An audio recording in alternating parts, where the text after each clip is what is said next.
নমস্কার, আমি শ্রী সুব্রত ভারতী।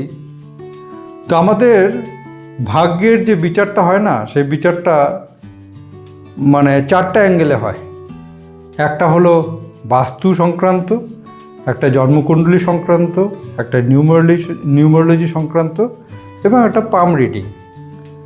তো আমাদেরকে চারটা জিনিসই প্যারালালি ফলো আপ করতে হয়। যদি দেখা যায় যে আপনার নেগেটিভ টাইম চলছে, তাহলে বর্তমান যে দশা অন্তর্দশা প্রত্যন্তদশা সেটাকে একবার দেখতে হবে। নিউমারোলজিতে দশা অন্তর্দশা প্রত্যন্তদশা দেখতে হবে। হাতের মধ্যে যে বয়সটা আপনাকে ইন্ডিকেট করছে, সাপোজ আপনার 42 ইয়ার্স, সেই 42 ইয়ার্সের হাতের রেখাটায় কোনো ডিসপুট আছে কিনা সেটা আগে দেখতে হবে। সেইখানে কোনো ইম্পিডেন্ট লাইন বাধাপ্রাপ্ত কোনো রেখা এসে সেটাকে ব্লক করেছে কিনা সেটা দেখতে হবে। ঠিক তেমনভাবে সাপোজ আপনার 42 বছর বয়সে চাকরি চলে গেল, তখন দেখতে হবে বাড়ির পশ্চিম দিক বা বাড়ির এন্ট্রান্সে কোনো সমস্যা আছে কিনা। এইভাবে